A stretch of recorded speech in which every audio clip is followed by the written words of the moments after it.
Empezar este webinar sobre los desafíos de la Iglesia hoy, que tiene el título de Cónclave 2025, y creo que precisamente por ese título, ¿no? Pues hemos atraído a muchos participantes que se están conectando con nosotros esta tarde desde el campus de la Universidad de Navarra en Pamplona. Tenemos la suerte de tener con nosotros a dos profesores expertos, tanto, bueno, dos áreas, ¿no? que nos parecen especialmente relevantes para tratar y por nuestra aportación de valor como universidad, ¿no? Este seminario que hemos querido organizar, lo que pretendemos es poder arrojar un poco de luz en estos momentos en los que un acontecimiento como el fallecimiento de un papa, el Papa Francisco, y la elección de un nuevo pontífice, pues ocupa las primeras planas, ¿no? en la opinión pública. Y como universidad, pues nos parece que también tenemos nuestra misión, ¿no? de nuestra tercera misión, ¿no? de cooperar no tanto al debate de los papables, que no es nuestro objetivo, ¿no? sino aportar un poco de luz en estos desafíos. Entonces, por eso tenemos con nosotros a don Pablo Blanco, profesor de la Facultad de Teología, gran experto. Yo, como les he dicho antes a los dos Pablos de los que estoy rodeadas, no me voy a detener en su currículum, porque una breve búsqueda poniendo sus nombres pues ya te despliega, ¿no? pues todos sus perfiles académicos investigadores. Don Pablo Blanco, de la Facultad de Teología, que es Premio Ratzinger 2023, y porque es un experto también en Benedicto XVI, y luego Pablo Pérez López, catedrático de Historia Contemporánea de la Facultad de Filosofía y Letras de la Universidad de Navarra y codirector científico del Instituto Cultura y Sociedad, nuestro centro de investigación en ciencias sociales y humanidades.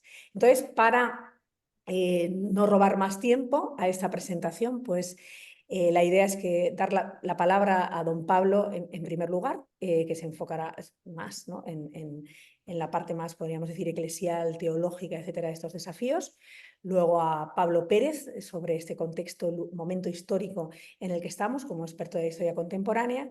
Y luego yo también intervendré con algunas cuestiones relacionadas con este contexto comunicativo y con el momento en el que estamos, la aportación de los medios, etcétera. La idea es que cada uno hablemos entre 5 o 7 minutos y que finalmente pues pueda haber preguntas que podéis enviar y escribir y que me pasarán a mí como moderadora para que, si nos da tiempo, que espero que sí, pues podamos tener un debate mayor. Muchas gracias entonces, y doy ya la palabra a don Pablo Blanco para esta breve, ¿no? intervención centrada en lo que hemos visto, ¿no? Muy bien, nos encontramos en un momento en el que después de la crisis de los abusos y el declive del papado, el Papa Francisco ha centrado un poco el foco en la atención de la gente. Yo creo que ha sido una buena estrategia, ¿no? Es decir, bueno, vamos a centrarnos en los problemas reales, no simplemente en problemas creados pues, por entes mediáticas o por intereses creados, ¿no? Sino que vamos a acercarnos a la gente, ¿no? Entonces, ahora mismo la Iglesia tiene como esa doble polaridad. Tiene una serie de problemas y tampoco hay que exagerar, porque podríamos decir que la Iglesia, aquí hay un historiador que no me dejará mentir, ha sido una institución permanentemente en crisis. Y ha salido de todas esas crisis muchas veces fortalecida, ¿no? Pero por otro lado, la perspectiva que ha dado el Papa Francisco, que también se puede encontrar en sus predecesores, ¿no? De acercarse a la gente y hacer que sea una institución verdaderamente popular, creo que ha sido no solo un acierto, sino también un proyecto de futuro, ¿no? Entonces, aquí tenemos que ver que hay algunos rasgos diferenciales, ¿no? entre la Iglesia y la sociedad civil, ¿no? Sí que es verdad que lo estamos viendo ahora en este proceso del cónclave, como hay una serie de elementos democráticos, podríamos decir, ¿no? Porque el Papa se vota, hay un sistema representativo, pero la Iglesia no es ni una democracia ni tampoco una monarquía absoluta. Es un sistema un poco particular también porque la Iglesia es una institución particular, tiene un origen divino. Jesús tiene algo que ver con toda esta historia. Jesús nombró a Pedro, Pedro quizá no daba el perfil, no era lo más perfecto posible. Lo hemos estado viendo estos días, ¿no? La Semana Santa, las tres negaciones, como en vez de ser roca y fundamento, pues es piedra de escándalo. Como pues ayer lo leíamos en el Evangelio de la Misa, ¿no? Después de las tres negaciones vienen las tres afirmaciones y dice: Jesús, tú lo sabes todo, tú sabes que te amo. ¿Eh? Yo creo que eso es lo esencial del papado, que el nuevo papa, el que vaya a ser, como lo han sido otros muchos a lo largo de la historia, tengan esa prioridad de amar profundamente a Jesús y la obra que él ha querido hacer en la historia y en el mundo, ¿no? Para toda la humanidad, ¿no? Entonces, también me gusta decir que en este proceso no es que evidentemente elige los cardenales, uno de nosotros va a elegir, pero en este proceso yo creo que estamos implicados todos, ¿no? Porque también nosotros a través de pues nuestra oración o nuestro trabajo, nuestra implicación o nuestro cariño incluso, podemos contribuir en todo este proceso. No es que los cardenales estén ahí solos con todo el peso de la responsabilidad, ¿no? Y aquí, como se han oído muchas cosas últimamente, incluso ha habido películas y series, creo que tenemos que superar el cliché puramente político, ¿no? El esquema de decir conservadores progresistas. Evidentemente cada uno tiene sus ideas y su sensibilidad, pero los cardenales son conscientes que están haciendo algo que no depende puramente de ellos, que no es algo puramente humano.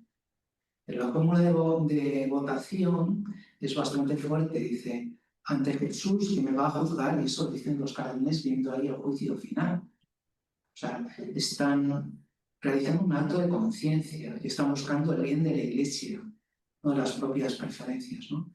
Ayer o anteayer, ¿no? Tuve que hacer un viaje y coincidí en el avión con un tipo así, con tatuaje, y luego me explicó que trabajaba haciendo unas series y no sé qué. Entonces, entrando, él me dijo: padre, spoiler, ¿quién va a ser el nuevo papa? ¿No? Entonces, yo digo: bueno, a ver qué digo aquí, ¿no? Y entonces le pregunté: ¿y a ti quién te parece que tiene que ser? Él me dijo una respuesta que me pareció buenísima, ¿no? Me dijo: el mejor para todos. Digo, como dicen ahora, ¿no? Lo compro, ¿no? O sea, lo que sea mejor para la Iglesia y para el mundo, ¿no? Y eso es lo que todos los cristianos tenemos que pedir en este momento, ¿no? Que esto no es simplemente unas luchas de poder. Esta mañana oía la radio, ¿no? Y decía: una encarnizada, una radio nacional, ¿no? Una encarnación, encarnizada. Esto no es una película de buenos y malos, ¿no? Esto se ve también en la historia. Pablo nos lo podrá explicar muy bien, ¿no? En el Vaticano II había también pues, una mayoría, una minoría, unas sensibilidades distintas, pero lo que es bonito es que por encima de eso hay una armonía, ¿no? Hay una comunión, hay un acuerdo. De hecho, los documentos del Vaticano II los firmaron absolutamente todos los padres conciliares, ¿no? Entonces, yo creo que, y para acabar, los retos que ahora ocupan a la Iglesia, el primero es este de alcanzar esa unidad que Jesús pidió para su Iglesia, ¿no? De que todos sean uno. Y el Papa Francisco solía añadir, ¿no? Para que el mundo crea. O sea, ese testimonio de unidad va a hacernos más creíbles al mundo. Y por lo tanto, nosotros es lo que podíamos pedir al Papa, ¿no? Que tengamos una unidad, una cohesión mayor, con su diversidad necesaria, y entonces así el mundo puede creer y la Iglesia puede seguir creciendo. Acabamos de pasar los 1.400 millones. Es verdad que ahora la geopolítica o el mapa de la Iglesia ha cambiado. Ya no es una Iglesia tan eurocéntrica, sino que es una Iglesia más mundocéntrica, y eso, por supuesto, pues trae consigo una serie de retos y de desafíos que un poco entre todos tenemos que ir lidiando. Muchas gracias, don Pablo, que se ha tenido perfectamente al tiempo. Entonces, ahora, Pablo, si quieres, te paso directamente la palabra. Muy bien, Mónica, muchas gracias. Muchas gracias por esta invitación a un encuentro tan interesante para mí, para aprender de las cosas que decía don Pablo, que me han parecido muy interesantes y coinciden con algunas que desde el punto de vista histórico yo traía a colación.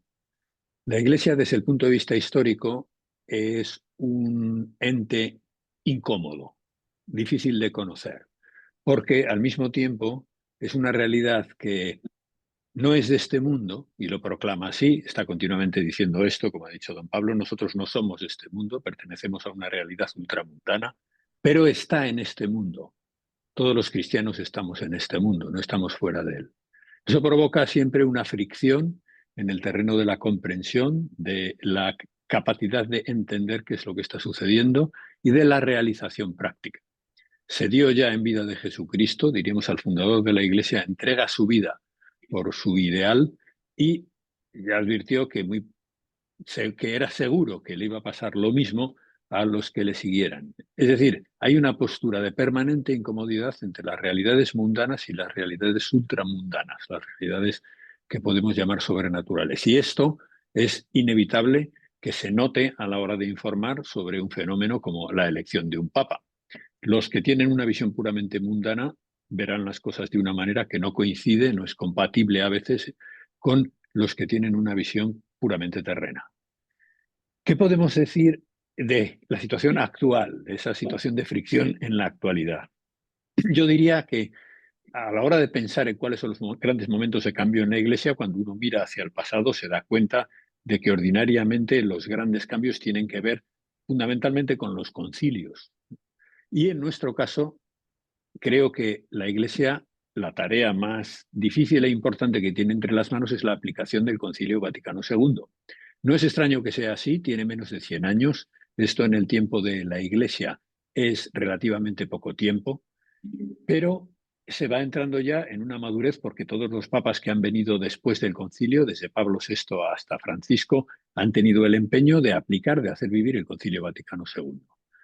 Por señalar algunos elementos que históricamente llaman la atención en qué pidió el Concilio Vaticano II a la Iglesia y que están en los libros de historia también y en los de historia de la Iglesia, en primer lugar, la idea de que no existe una santidad de segunda clase, que todos los cristianos están llamados a la santidad, que por tanto los laicos tienen un papel relevante en la Iglesia, que se tiene que producir una desclericalización, en el caso del pontificado del Papa Francisco ha insistido en ello, pero es una cosa que venía del concilio, un mayor aprecio a la libertad personal, que era muy típica también del mundo contemporáneo, y una renovación litúrgica que unas veces se ha conseguido y otras veces más bien ha degenerado en una liturgia poco atractiva. Y esos elementos, a los que se pueden sumar muchos más seguramente, don Pablo puede ilustrarnos sobre ello desde el punto de vista de la teología, son los empeños que la Iglesia tiene entre las manos para transmitir después del Concilio Vaticano II sin saber cómo tiene que hacerlo exactamente, porque es una cosa que se hace con la vida. En segundo lugar, otro asunto que mencionó también don Pablo, lo mismo que le ha ocurrido al mundo contemporáneo, la Iglesia tiene ahora una dimensión mundial, una dimensión global que no tenía antes. Una dimensión, diríamos, planetaria, de hecho, más efectiva que nunca. Resumiéndolo, podríamos decir, estamos ante una Iglesia que crece por primera vez en la historia, en su historia 2 veces milenaria, crece sobre todo en Asia y en África. Y esto, bueno, uno puede decir, al principio también ocurrió así. La Iglesia empezó en la zona de Siria, en Antioquía, se empezaron a llamar a los seguidores de Jesucristo cristianos, y en el norte de África había muchos cristianos, concretamente en Egipto, en torno a Alejandría. Pero eso se perdió muy pronto, diríamos, por el crecimiento dentro de Roma, de la Iglesia. Ahora la dimensión es otra, también en términos cuantitativos, y esto pesa mucho. Y por último, está en crisis el lugar donde se consolidó la impronta más fuerte del cristianismo en términos de civilización, que es Occidente, que a veces se ha llamado también la cristiandad, al menos hasta los tiempos modernos. Y Occidente está en crisis. Esto también es algo palpable, diríamos, o fácilmente perceptible en la realidad actual. Entonces tenemos un problema, que don Pablo lo ha mencionado también, me voy a permitir insistir en ello, y es que la interpretación del Concilio Vaticano II, desde el primer momento, porque fue el primer concilio de la historia, vamos a decir, televisado o monitorizado por los medios de comunicación, los medios de comunicación le aplicaron una plantilla netamente política. El concilio anterior, el Concilio Vaticano II, tenía dentro más bien problemas de carácter teológico, de carácter doctrinal, la cuestión de la definición de la infalibilidad papal, la relación entre la razón y la fe. En cambio, en el Concilio Vaticano II los problemas eran los que hemos visto antes, que son más bien de tipo pastoral y de búsqueda de la santidad. Y, sin embargo, la interpretación que se hace del concilio es en términos de los progresistas y los conservadores, aplicándole el esquema que los medios de comunicación sabían utilizar para la información sobre asambleas parlamentarias o la información sobre cambios en el mundo de la organización política. Esto crea una dificultad que, si se me permite, voy a utilizar una metáfora que puede resultar un poco simplificadora, pero que la comentaba con un colega y creo que puede funcionar. Tenemos el problema de que, diríamos, la Iglesia es como un abstemio al que alguien le pregunta, ¿qué prefieres, tequila o coñac francés? Pues mira, es que no me interesan los licores, no estoy interesado en esto. A la Iglesia no le interesa el poder temporal. Ciertamente puede tener que ver con él y podría tomarse un trago de algo de esto, pero no es eso su negocio. Su negocio está en otro sitio. Y estamos ante un falso dilema cuando se plantea el dilema entre conservadores y progresistas. La dificultad está en cómo aplicar un concilio que está pidiendo cosas que son una novedad dentro de la Iglesia en un mundo que está continuamente en cambio y que también supone una novedad permanente. De otra parte, bien, y por eso creo que es muy importante también que los cardenales, y supongo que es una de las primeras cosas que hacen, que lo decía antes San Pablo, eviten que esto empape su debate interno. Ellos tienen que colocarse en otro plano, el plano de la fidelidad al concilio y de la fidelidad a Jesucristo. Y luego está la cuestión del momento político que vive Occidente, que en muchos aspectos, en varios creo yo, es claramente crepuscular, como de cambio de era. Y esto provoca, ante las novedades que van apareciendo en Occidente, la desaparición del modelo anterior y la necesidad de crear algo nuevo, la polarización en torno a sugerencias nuevas que nadie sabe hacia dónde llevan. Esto ha afectado a la Iglesia y se ha producido también una cierta polarización dentro de ella. La búsqueda de la unidad, por tanto, creo que será otra de las claves dentro del concilio, evitar una contaminación de la polarización, especialmente presente en Occidente. Lo decía un cardenal chino con mucho sentido, un cardenal de Hong Kong, ayer o anteayer. Las cosas son muy distintas en Asia de cómo se ven en Europa, y efectivamente es así. La Iglesia tiene que tener una mirada menos eurocéntrica porque está ya en una realidad que no es eurocéntrica en ella misma y en un mundo que no es tampoco eurocéntrico en el mismo. Y luego creo que tanto para los historiadores como para los periodistas la Iglesia tiene siempre un problema como objeto de estudio, que es que la realidad eclesiástica es difícilmente perceptible y difícilmente describible, porque se trata de hablar de cosas que es como ver crecer la hierba, ¿no? Se trata de hablar de evangelización, de la presencia de la fe en el mundo, de cómo se manifiesta la caridad en la vida de los cristianos y en su amor de unos por otros, cómo crece la santidad en sus miembros. Cualquiera de esos elementos, si queremos historiarlos o queremos informar sobre ellos, tenemos graves dificultades para tratarlos. Por tanto, eso exige, por parte del historiador o por parte del informador, tomar la precaución de armarse de instrumentos que le permitan ser más fino en la descripción de las tareas y de las realidades eclesiásticas de lo que ordinariamente está acostumbrado a hacer cuando trata del poder, de la organización social o de la vida económica. Y creo que con esto he consumido el tiempo que tenía. Muchas gracias. Bueno, muchas gracias, Pablo, que efectivamente te has ceñido también muy bien a tiempo, a ver si yo también lo consigo después de ser quien modera. Y bueno, solo recordar que si tenéis ya preguntas, ¿no?, a propósito de las intervenciones de don Pablo y Pablo, pues podéis empezar a enviarlas. Creo que ya nos ha llegado alguna. Y porque después de mi intervención pasaremos ya al coloquio, que como decimos es mejor que enviéis por escrito para evitar, ¿no?, que haya tanto ruido debido a que somos una participación muy numerosa, casi cercana a los 300 participantes, ahora mismo 264. Bueno, yo soy Mónica Herrero, que no me he presentado, soy profesora de la Facultad de Comunicación de aquí de la Universidad de Navarra, en este momento también vicerrectora de Comunicación de la universidad, pero creo que sí tiene cierto sentido que esté en este webinar. Además de porque lo ha organizado mi equipo, es porque trabajé durante 6 años, hasta julio de 2024, en Roma, durante 6 años en la dirección de comunicación del Opus Dei. Por lo tanto, he vivido de cerca pues este pontificado y por otro lado lo que supone trabajar para la comunicación de una institución de la Iglesia.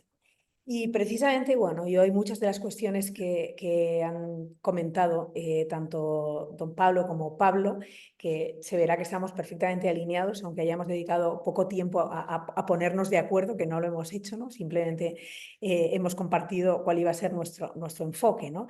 Y yo iba a hablar de dos cuestiones. En primer lugar, del objeto del hecho informativo, cuál es el objeto de información en este momento en el que estamos, y luego, por otro lado, de algunos apuntes sobre el ecosistema mediático en este contexto político y social del que Pablo acaba de hablar, ¿no? Y por eso no pretendo decir cosas bastante concretas, dando por hecho que Pablo iba a ser quien anticipara la reflexión, ¿no? Sobre el contexto político, la polarización, etcétera. Pero ¿cuál es el hecho informativo? Y esto es lo que lo hace tan complicado, ¿no? Que Pablo también ha hablado de eso. El objeto de hecho informativo es la Iglesia.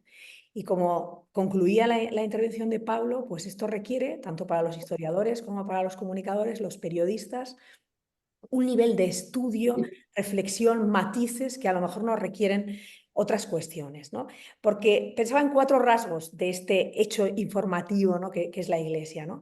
El primero, que es una realidad humana hecha de hombres, y por lo tanto, como realidad humana hecha de hombres, también hay algunas categorías que aplican a esta realidad, ¿no?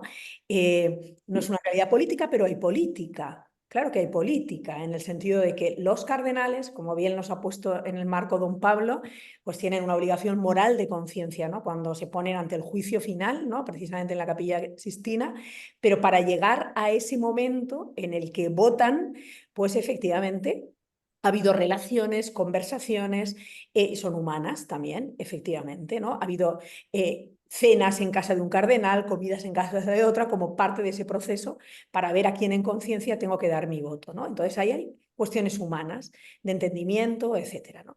Por otro lado, es una realidad divina.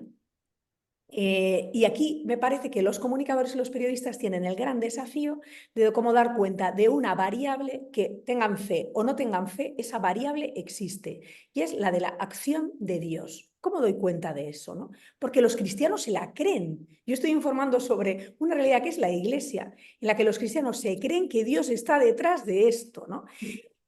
A lo mejor una manera, ¿no? Como algunos lo expresan, es el factor sorpresa, el elemento del misterio, ¿no? Pero la cuestión es que hay una serie de personas que son los cristianos que creen que aquí Dios está detrás, ¿no? Y me parece que en este sentido el comunicado de los cardenales, en el que piden oraciones, ¿no?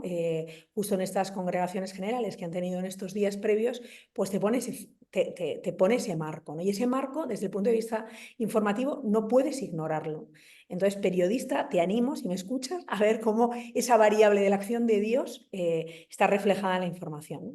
En tercer lugar, pues la complejidad de entender la Iglesia, y hay que abordarlo, ¿no? Como una realidad compleja en la que las simplificaciones funcionan mal, si quiero dar cuenta de esta realidad. Y finalmente, me parece que este hecho informativo pues tiene también otro elemento, que es el de la necesidad de profundidad para no caer en la superficialidad, ¿no? Y esto de la profundidad pues tiene que ver con cierto conocimiento de qué es el Evangelio, ¿no? Lo decía también don Pablo al principio, ¿no? Es que sin esto, sin Jesucristo, que esto no se entiende, ¿no? Hay elementos, ¿no? Y me parece que don Pablo lo ha dicho muy bien al principio, ¿no?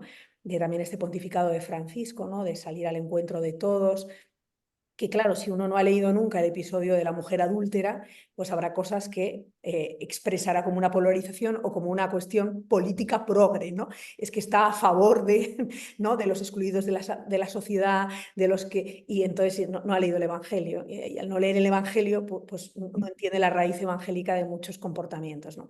Por lo tanto, estamos ante una realidad apasionante, ¿no? Y un desafío para los comunicadores mucho más interesante que el ala oeste de la Casa Blanca, ¿no?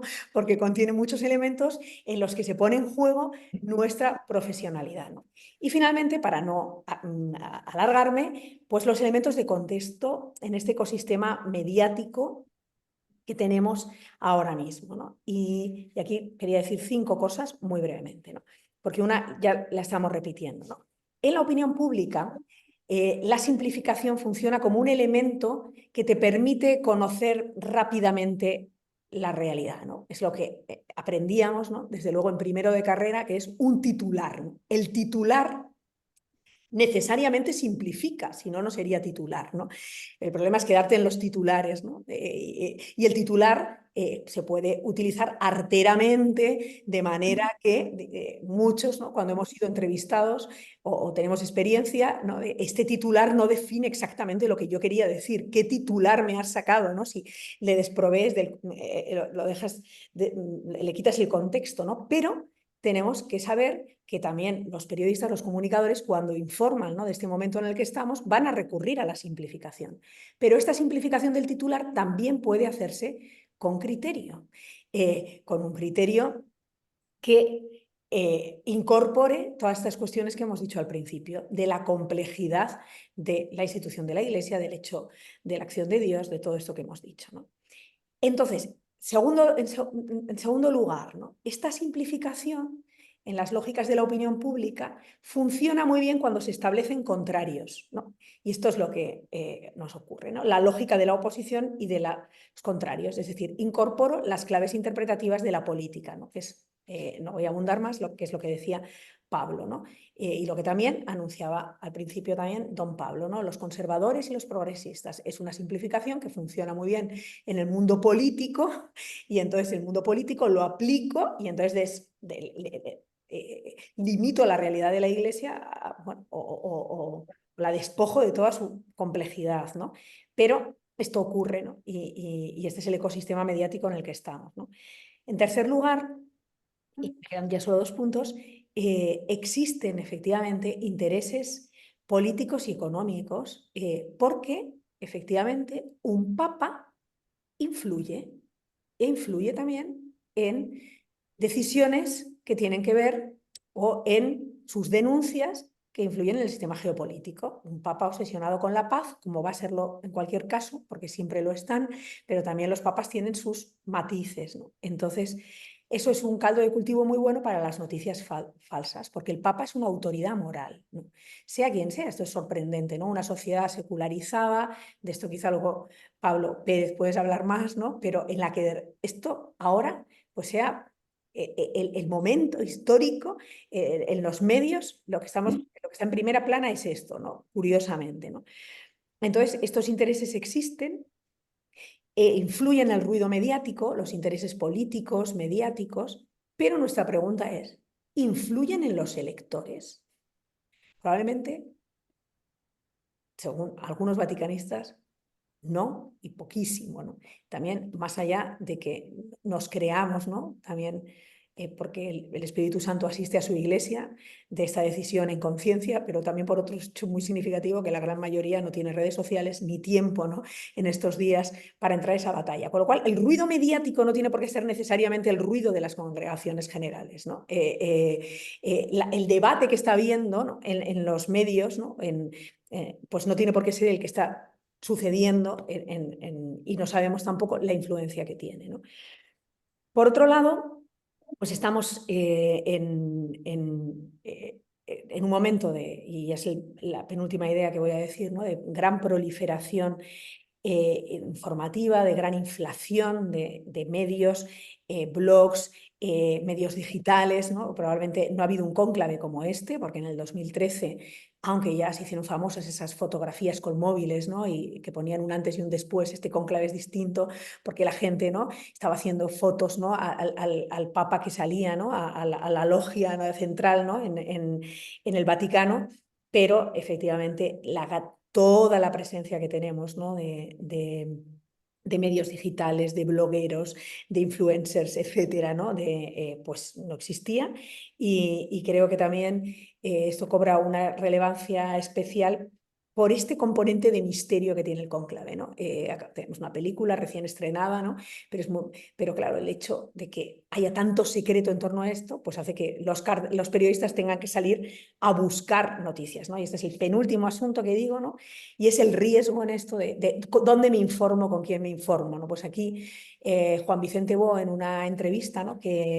Bueno, él fue corresponsal de ABC en Roma durante mucho tiempo, le han hecho una entrevista muy interesante en Omnes, ¿no? Esta revista, publicación digital, ¿no? de noticias de Iglesia, y él hablaba tanto del riesgo que tienen los vaticanistas, porque llevan tanto tiempo ahí, que tienen sus opiniones formadas y también tienen sus papables y sus favoritos, ¿no? Entonces conocen mucho esa realidad, pero también probablemente algunos pueden estar sumados a las campañas de sus candidatos, ¿no? Porque todos tenemos favoritos, ¿no? Podemos tenerlos, ¿no? Y luego, por otro lado, pues tenemos el riesgo de quien no ha tenido ni la formación, el tiempo suficiente para abordar esta realidad compleja que yo he intentado describir, ¿no? Y finalmente, y como última idea, que me parece especialmente relevante, cuando nosotros hablamos de este debate, ¿no? de esta polarización, de esta politización, no podemos perder de vista que lo hacemos desde nuestra posición, y que me disculpáis, y si no luego, Pablo, corrígeme si te parece excesivamente autoculpada, ¿no?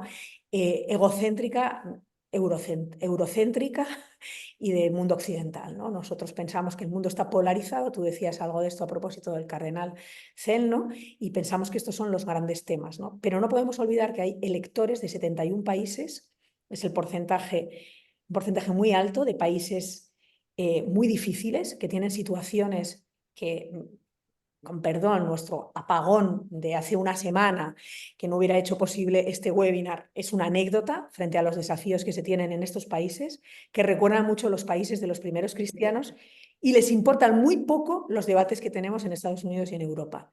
Y estos son electores del cónclave, no el ruido mediático de los blogs de información católica, ni de los medios de información general, ni de los diarios italianos que quieren volver a tener un papa italiano, ni de los estadounidenses. Entonces no perdamos de vista esto, ¿no? de esa riqueza que también pues, la creación de cardenales por parte de Francisco en los últimos años pues, representa esa universalidad de la Iglesia, que a nosotros nos resulta un poquito, entiendo, difícil, porque estamos desde nuestra posición de las raíces cristianas de Europa, que son muy buenas, pero no es toda la realidad, ¿no? Y bueno, creo que me callo ya.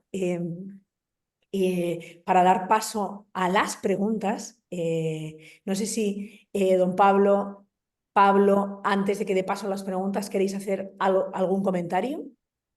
Pues a mí me ha encantado lo que has dicho, porque cómo has definido la Iglesia, ¿no? Como una realidad humana, divina, compleja y profunda. Claro, esto lo hace un objeto difícil de entender, ¿no? Porque yo creo que la tarea más ingrata y más difícil para un comunicador, para un periodista, es precisamente la información religiosa. Digo, porque informa sobre política, tiene sus complejidades luego, de economía, pues también. Yo creo que es incluso más difícil que la información deportiva, ¿no? Porque en el mundo deportivo hay todo tipo de... pero entender la Iglesia, pues en una palabra, como un sacramento. Eso dice el concilio, sacramento universal de salvación. Es decir, como una realidad material, y por eso la Iglesia tiene su dimensión institucional, humana, política, lo que quieras, pero con un origen y un fin divino, sobrenatural. Entonces, el sacramento universal, además global, ¿no? Para la salvación, para que todos alcancemos esa unión, esa comunión con Dios, ¿no? Entonces, a mí me gusta una expresión para definir la Iglesia que es organismo del Espíritu. O sea, como en un organismo el todo está en función de la parte y la parte está en función del todo, pero que está animado por la tercera persona de la Trinidad, que es el Espíritu Santo, y por eso tiene vidilla, por eso tiene cohesión, por eso tiene unidad. El profesor Leonardo Polo diferenciaba entre un organismo y un montón. El montón todo está ahí justapuesto, ¿no? Amontonado. Sin embargo, en un organismo hay una interacción entre cada una de las partes. Con esto quiero decir que, por ejemplo, un conservador puede ser muy amigo de un progresista. y que no tienen que verse, esto se ha visto en el Concilio Vaticano II, que es lo que he estudiado yo más, aunque ahora también he estudiado un poquito Nicea, cómo personajes con perfiles muy diferentes tenían una gran amistad y una comunión de ideas profunda, porque, bueno, en principio, las personas que se dedican a esto quieren el bien de la Iglesia y de las personas, de la gente, del mundo. Y por lo tanto puede haber un consenso, un acuerdo, a pesar de los matices, como se decía antes, como decía Mónica o Pablo, y a pesar de las diferencias, ¿no? Entonces, en este sentido, yo creo que se hace realidad eso que repetía el Papa Francisco, ¿no? De que en la Iglesia caben todos, todos, todos, independientemente de su sensibilidad, de sus ideas. Pablo, ¿quieres añadir algo o Sí, pasamos ya a la pregunta? Sí, te dejo a ti. podemos pasar a las preguntas. Yo solo diría una cosa que no he mencionado antes, que creo que tiene también su interés o puede tenerlo, y es que, a diferencia de otro tipo de elecciones, esta es una elección en la que, en torno al elegido, se convoca una unidad que difícilmente se consigue en otros ámbitos. O sea, después de una elección, diríamos, hay unos satisfechos y otros insatisfechos. Usualmente en las elecciones que se trata de repartir algo mundano, y en cambio aquí se tiene más bien la idea de que se arroja un peso sobre alguien a quien se le rodea de afecto para que realice una tarea, que es la de hacer las veces en la tierra de Pedro o de Cristo, guiando a la Iglesia siempre en medio de la dificultad. Entonces eso es un factor que también es muy importante tener en cuenta, creo. O sea, no hay una voluntad de poder marcando el camino, y sí hay una realidad más humana, más entrañable, de acoger a quien tenga que ser el responsable en una red de afecto, tanto por parte de los que le voten como de los que no le voten, creo. Creo que eso es una de las razones por las que se apela tanto a crear unidad, que es una de las cosas más difíciles de crear entre los hombres y que la Iglesia aspira a crear dentro de ella y en general en el seno de la humanidad, evitando las divisiones. Nada más esto. Vamos con las preguntas, si quieres. Buenísimo, Pablo, gracias. Y yo con esto, antes de la pregunta, me permitiría, porque me ha parecido muy interesante, ¿no? Como, y es un gran tema, ¿no? Pues el de, cuando decía don Pablo también, esa conversación entre ese afecto, entre esas etiquetas de conservador progresista. Yo tuve la oportunidad de escuchar a una persona en Roma que trabajó pues, en el sínodo de la Amazonía, ¿no? Y en la elaboración del documento marco, ¿no? De ese sínodo, que decía una frase que a mí me ha iluminado mucho también en muchos procesos, ¿no? También de escucha y de participación, y decía, ¿no? Las polaridades en tensión son esencialmente creativas cuando está claro el para qué y el protagonista es el Espíritu Santo, ¿no? Esta realidad, es una frase que, como habéis visto, he memorizado, ¿no? Son esencialmente creativas, es decir, que lo que está en tensión, las polaridades, no es que sean un obstáculo, sino que pueden ser creativas, ¿no? Si el protagonista es el Espíritu Santo y en el para qué estamos de acuerdo. Y esto es radicalmente distinto a realidades políticas de cualquier tipo, ¿no? Esto que señalaba Pablo ahora, del afecto con el que, al que gane, ¿no? O sea, que aunque yo no le haya votado, ¿no? Es inaudito, ¿no? Y esa es esa realidad a la que los periodistas, los comunicadores tienen que saber contar para hacer justicia, ¿no? Y no contar esto como si fuera otro tipo de organización, ¿no? Ahí está el desafío. Bueno, primera pregunta, que emplazo a don Pablo si quiere, pero luego también a Pablo a responderla, y dice, ¿no? Ser el Papa que sigue a Francisco será un desafío. Y dice, en el sentido de que este Papa ha llegado a todos, ese todos, todos, todos, ha roto moldes. Yo añadiría, ¿no? ese inicio de procesos, ¿no? Del Papa Francisco. ¿Qué tipo de desafío o cómo lo ve don Pablo, que ha estudiado tanto al Papa anterior, ¿no? Pues bueno, a mí me parece que el Papa Francisco ha conseguido despertar ese entusiasmo entre los creyentes de todo el mundo, porque es verdad que el Papa Benedicto XVI, por lo menos desde mi punto de vista, era un Papa más europeo, que iba más a las ideas. Y la verdad es que, como decía Georg Genswein, ¿no? Que estuvo la semana pasada por aquí, no solo la gente iba a verle, como Juan Pablo II, sino que también iba a escucharle. A pesar de que tenía un tono de voz así bajito, discreto, era un papa profundamente escuchado, ¿no? Entonces, por un lado tenemos la concentración y por otro lado tenemos el entusiasmo, ¿no? A mí me gusta decir que estos dos pontificados son como el sístole, Papa Benedicto, que ha ido a lo esencial, y el pontificado del Papa Francisco es el diástole, ¿no? Y los dos son necesarios para la Iglesia. O un dicho en palabras del cardenal Dolan, ¿no? Que es el cardenal de Nueva York, ¿no? Decía, necesitamos un papa con la claridad de cabeza del Papa Benedicto XVI y con el ardor de corazón del Papa Francisco. Bien, digo, sería un papa perfecto, no sé si el Espíritu Santo nos puede deparar algo así, pero sí que es verdad que ahora en estos momentos hay entusiasmo, pero quizá también hace falta esa claridad de ideas. Entonces, necesitamos compensar las dos cosas, ¿no? Son dos principios complementarios, la verdad y el amor, ¿no? Mismo Jesucristo, que es la verdad encarnada, muerte y resucitada por amor, ¿no? Yo creo que en estos momentos el Papa ideal sería que tuviera nuestros dos principios, ¿no? La claridad de cabeza y el ardor misionero que ha tenido el Papa Francisco. Pablo, ¿quieres? Bueno, está muy bien lo que ha dicho don Pablo, creo que puedo añadir poco. Siempre un relevo es un reto, porque la cuestión es que todo el mundo tiende a compararte con lo anterior, pero aquí el reto es que es mucho más alto, porque es que es el sucesor de Pedro, o sea, es la cabeza y el fundamento de la unidad de la Iglesia. Entonces, eso le supera tanto a cualquier hombre que por muchas cualidades que tenga, siempre se considerará incapaz de la tarea.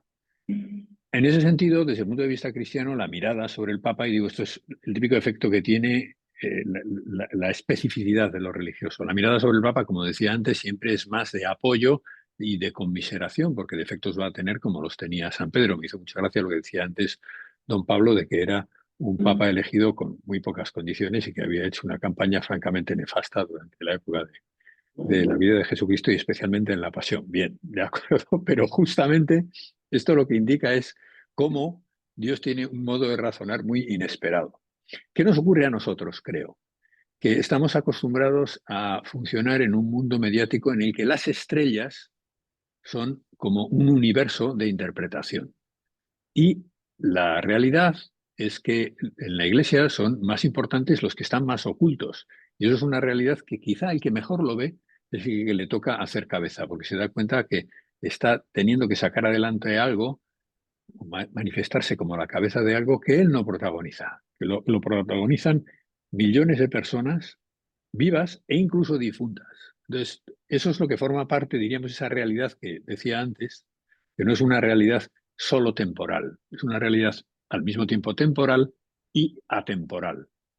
En ese sentido, el reto siempre lo va a tener, pero creo que lo que más le va a preocupar a cualquiera que sea elegido es el reto más grande que tiene todavía, que es la tarea de raigambre sobrenatural que ha caído o que va a caer sobre sus hombros. Imagino el miedo que en este sentido tendrá cualquier cardenal de que acabe siendo el elegido. Gracias, Pablo. A ver, tenemos otra pregunta que hace referencia a este comentario que hemos hecho, ¿no? De la visión eurocéntrica, ¿no? que tenemos y el crecimiento de la Iglesia en Asia, África, también en América. Hemos tenido el primer Papa latinoamericano y nos preguntan, ¿no? ¿Qué tanto influye estos temas para que sea electo un Papa no europeo? Aun cuando desde un punto de vista sobrenatural el Espíritu Santo es el que ayuda a los cardenales a elegir al nuevo pontífice. No sé si don Pablo, si quiere. Bien, la política digamos que importa hasta cierto punto y la geopolítica también. O sea, quiero decir que esto no es matemático. Se dice que ahora el presente es africano y el futuro asiático. Quizá Europa y América casi forman parte del pasado, ¿no? Pero, digamos, nuestras previsiones, yo creo que muchas veces palidecen, ¿no? Todas las quinielas, las apuestas, las proyecciones que se puedan hacer, pues muchas veces caen por su propio peso. Primero, por un factor humano. Quizá los cardenales cuentan con una información que nosotros no contamos del todo, ¿no? Toda la información está disponible para todos, ¿no? Pero quizá ellos tienen una perspectiva también peculiar, ¿no? Y luego, por otro lado, porque hay ese elemento sorprendente que es la acción del Espíritu Santo. Ratzinger decía que, bueno, no podemos pensar que todo papa ha sido elegido directamente por el Espíritu Santo, que a lo mejor Julio II, que es el prototipo del papa corrupto, que corrija si no Pablo, pues que a lo mejor no había sido elegido por el Espíritu Santo, a lo mejor sí había sido, pero no fue fiel a la misión que le encomendó el Espíritu Santo, ¿no? O sea, quiero decir que en esto hay un factor sorpresa, un factor misterio, con el cual hemos de contar. Y de hecho, pidiendo perdón a Mónica, muchas veces tus colegas, los periodistas, se columpian bastante con las previsiones de papables posibles y seguros, ¿no? Entonces, yo creo que también hay que dejar un cierto espacio al misterio y un cierto margen de acción al Espíritu Santo. Pablo, ¿quieres? Sí, yo diría, voy a contestar con una anécdota y luego con un dato histórico. La anécdota es una cosa muy divertida que he leído estos días, que fue un artículo al poco de fallecer el Papa Francisco de un periodista navarro, brillante y amigo mío, que escribía un artículo titulado El próximo Papa podría ser de Pamplona. Y hablaba del cardenal Bustillo, que es cardenal en Ajaccio, en Córcega, y me hizo mucha gracia por lo que tiene eso de, bueno, vamos a reducir un asunto, por universal que sea, a mi red de conocimiento y al sitio de donde yo soy. Bueno, esto es muy típico de los seres humanos y muy insensato. Históricamente, digo que esa es la anécdota, le va a pasar a todo el mundo. Todo el mundo tiende a entender que puede salir lo que él conoce más, porque sencillamente no puede pensar que puede salir lo que desconoce. Y el hecho es que la mayor parte de nosotros desconocemos a la mayor parte de los cardenales, con lo cual los pronósticos están siempre, en mi opinión, lastrados por un grado de ignorancia demasiado elevado. Segunda cosa, históricamente llevábamos 400 años con papas italianos hasta que fue elegido Karol Wojtyła o Juan Pablo II. Es un hecho que se ha producido una apertura en el ámbito de la elección papal fuera de lo que venía siendo una tradición. Y esto es ahora sencillamente un asunto mucho más abierto. Entonces, a mí me parece muy lógico que pueda salir alguien no italiano y también podría ocurrir que saliera un italiano, porque no están excluidos del cónclave y son muchos los italianos y mucha gente les considera especialmente preparados para tareas de diálogo, de negociación y de comprensión mutua. En ese sentido, creo que la respuesta histórica es: estamos en un cónclave en materia de origen geográfico y cultural del posible papa más abierto que nunca. Gracias. A ver, hay varias preguntas que tienen que ver o comentarios con el contexto de desinformación, ¿no? En el sentido de, bueno, esta realidad sobre la que hay que informar y de la que, como decía también don Pablo, ¿no? Los colegas periodistas, ¿no? Pues a veces como no pueden entrar dentro de las congregaciones generales y no pueden estar dentro del cónclave y tienen que contar qué está pasando, pues efectivamente la profesión o se puede convertir en una especulación, ¿no? y en buscar indicios, trabar conversaciones con cardenales, intentar perseguirles, tirar de una cosa y otra, ¿no? Pero aquí un poco hay alguien, ¿no? En concreto en todo este contexto que dice cómo, ya que este webinar está pensado inicialmente y sobre todo, ¿no? Para periodistas, ¿qué consejo daríais a periodistas que tienen que informar sobre un cónclave en un medio de información laico, en el sentido de no un medio de información, esto es en concreto como preguntaban, y que no es un medio de información católica en la que hay unos presupuestos que se entienden, ¿no? ¿Qué consejos darían? Desde el punto de vista de la comunicación ya he dicho alguno, ¿no? Pero ustedes... Yo daría un solo consejo muy sencillo, y perdón que sea así un poco simple, ¿no? Pero yo diría que recen por el nuevo Papa, porque eso nos da una capacidad de sintonía, también de comprensión. O sea, a veces pensamos que la comprensión es algo puramente especulativo, como tú comentabas, o algo puramente racional, pero yo creo que el entrar en sintonía con realidades que no son tangibles nos da también una capacidad de comprensión más profunda. Leonardo da Vinci decía que un gran amor es hijo de un gran conocimiento, pero que no hay conocimiento sin amor, ¿no? Entonces, yo creo que ser capaz de sintonizar con esos planes misteriosos, con ese candidato al Espíritu Santo que ninguno conocemos, a través de la oración, yo creo que nos permitirá atinar o acertar un poquito mejor. Pablo. Sí, bueno, agradezco el consejo de rezar a la hora de informar sobre esto, es un muy buen consejo siempre, pero incluso para los que no sean creyentes, creo que se le puede aplicar muy bien a esta tarea lo que se aplica cuando hacemos historia, que es saber criticar las fuentes. Es decir, hacer lo que Antonio Fontán, un maestro de, bueno, del latín y del periodismo, decía que había que hacer o que él hacía cuando leía el periódico, que lo leía pensando, ¿qué quieren que piense? Entonces, cuando uno lee información que luego tiene que transmitir a otros, es muy bueno, lo mismo que ocurre en historia, pensar qué quería el productor del documento producir en el destinatario del documento. Y de esa manera uno puede hacer una crítica de esa información o de esos datos que le están llegando para tratarlos de la manera más delicada posible, que uno puede explicar a los demás de una forma enriquecida, que es de lo que creo que se trata cuando hacemos historia o cuando hacemos buena comunicación. Transmitir los datos de la manera no solo más equilibrada posible, sino más comprensiva con respecto a la realidad que están reflejando. Entonces eso requiere, en el caso de la Iglesia, como hemos dicho, ser respetuoso con el aspecto sobrenatural, pero también saber a quién estás leyendo, de quién estás hablando. Que si te están diciendo que el próximo Papa puede ser de Pamplona y te lo dice uno de Pamplona, esto tiene una carga que puede ser de algún modo sentimental, por ejemplo, ¿no? Y no solo racional. Eh, Efectivamente, ¿no? A ver, a mí me parece que en ese sentido, bueno, yo, por añadir algo más, creo que también es honrado por parte de un periodista saber cuándo hay noticia y cuándo no la hay, ¿no? Y los vacíos que ahora mismo existen, ¿no? Porque efectivamente hasta que no haya un papa no va a haber noticia.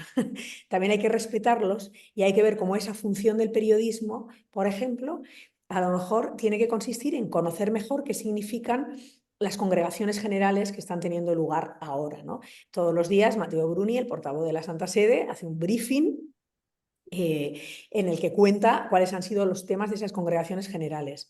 Puede ser labor de un periodista de aportación de valor, esa información oficial, que efectivamente es la que quiere la Santa Sede, pero no tienes más opción que asumir esa información.